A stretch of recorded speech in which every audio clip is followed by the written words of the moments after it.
Hey guys, Aaron here. Today, this is my first movie review. Metropolis. Well, the complete Metropolis, because this is the crap version. It came out in 1927. It's a silent classic. It's just a really epic science fiction film.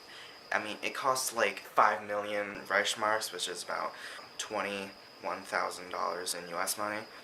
And guess what? It only got about 75,000 Reichsmarks, which is about $315,000. What a fail. Well, a couple decades later, it's one of the greatest silent films ever made. It'll be hard to make today, and once you figure that it's, like 90 years old, it makes it even better.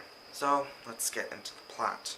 So, in Metropolis, there's the top world, which is all gray, good and big, and there's skyscrapers and everything, and long car tunnels and stuff, which is actually really close to what today is. But underground, there's this polluted, ridden city with just flat buildings and just lots of smoke and machines. And then we go to the top, and then we see our main character, Joe Frater, or Joe Frater's son. I don't remember what his name is. I'm just gonna call him Joe, and I'm gonna call his father. And so Joe is living the life up on the top world. He's having running matches and playing in the gardens of Babel or something. He has just women to love and stuff. But then he sees a woman with lots of children around her, probably on a field trip or something. I wonder what she said. Hey kids, this is the top world. You can't go up here because we suck. And so you just know that he instantly falls in love with her.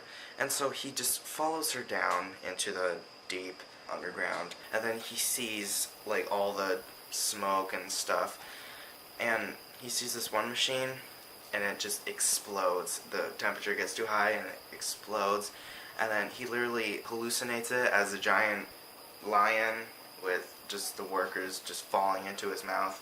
And then he goes back up to his father to tell him.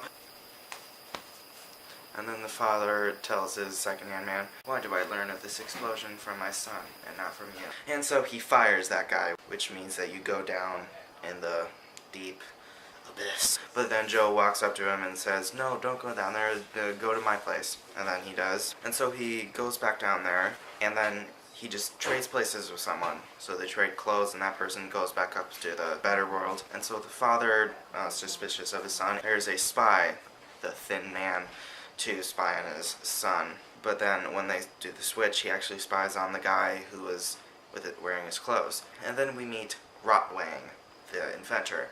The guy who made the robot on every single poster of this movie. So the father goes to him, wanting to know what like maps that he finds in the workers' clothes are. And he also finds that he is making a man machine, which is shaped like a girl. And so Rotwang tells him that these plans are for underground tunnels where they worship their religion, I don't know what it is, where the teacher from before is speaking to them like as a priest. And when we see her, she's teaching them about the story of the building the first Tower of Babel. And this scene is just awesome. Like, you're in awe. There's thousands of people just walking in a straight line and holding towers and climbing upstairs.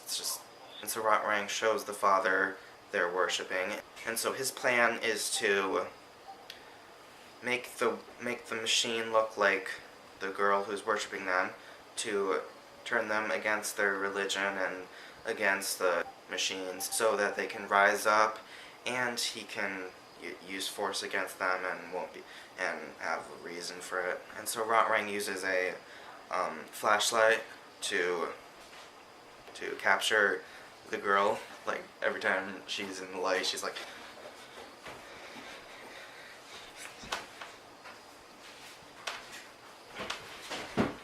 and meanwhile, the thin man, the spy, catches up to the guy who Joe switched places with. And then boom, next day.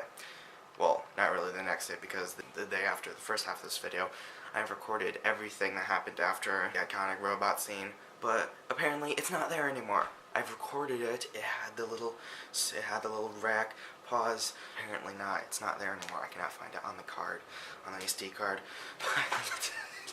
but the video is already on YouTube, so I'll just say what else happened in the movie. And so Rotwang with the girl does the iconic robot switch to human science experiment. The iconic shot of just the girl sitting down there with the energy beams going up and down her. So they rather approved of this and like has a meeting with her. But then Joe, who I'm just now realizing is called Frater, but I called him Joe, so I'm just gonna still call him Joe. So Joe runs up to his father, and then he sees Maria and the father like talking, and then he just falls down like, ah. And then he hallucinates her dancing with just a bottom and the seashells or something. And so the robot does her job. She goes down and where everyone worships, and then she turns everyone against the machines. Who grinds the gears with their own blood? That's her expression. And then they just leave their jobs and destroy everything. And then they go to the heart machine, which is the one machine that controls everything above and below. And there's one guy that doesn't want to turn against the machines. He says, no, the entire city will flood. And then they bust in and destroy the heart machine, and all the city goes dark, and the bottom floods. And meanwhile, Rotwang is telling Maria, which he kept alive for some reason, all about his evil plan, how the robot only goes to his will, and he wants to have the robot overthrow the government or top world or something. So this scene is kind of lost, but they still have like this plot, the script. The father comes in, overhears him, and so they fight, and Maria is free. Yeah, and so she goes down to the world, and then she bangs the gong, and all the kids come running while the city floods. They're like waist high in water. Yeah, and then she meets up with Joe and the guy who got fired from the earlier. And then they lead all the children up through the air ducts. The entire city is flooded, buildings collapse, and boom, and the camera is swinging on a swing. And then back in the heart room, it's not flooding for some reason, and everyone's dancing in like a line. And then the one guy, he says, "Where are your children?" And they're like, you just leave your children in the city you know is gonna flood. Yeah, that's good parenting. So they turn against Maria, who they call the witch now, and they try and find her, but Maria's nowhere to be found. She's on the top world. She's on the top world with a party for some reason with lots of guys, and she's dancing on people's shoulders. And so they find that robot Maria, and then they burn her. Yay! And Joe is like, Rotwang wakes up and chases Maria up a giant steeple or something, and Joe sees her and runs to the rescue. They fight, and Joe's father comes in and just looks at him fighting. And so Joe pushes him off the building, and he falls and dies. And so the people say, "Oh, I'm sorry." And so the father is like, "Yeah, like you should." But then Maria says, "The meditator between the head and the hands must be the heart." And then they shake hands and everything's great again. Yay. That was a really good silent movie. Just the greatness of the scale. It cost like 5 million German money to make, which in that time was like $21 million in 1927. And it only got like $315 in US money. And that was partially because it was like severely edited, like a quarter of its length was lost, but it's still really good. Yeah. So Metropolis, really good. You should watch it. Well, if you like silent movies.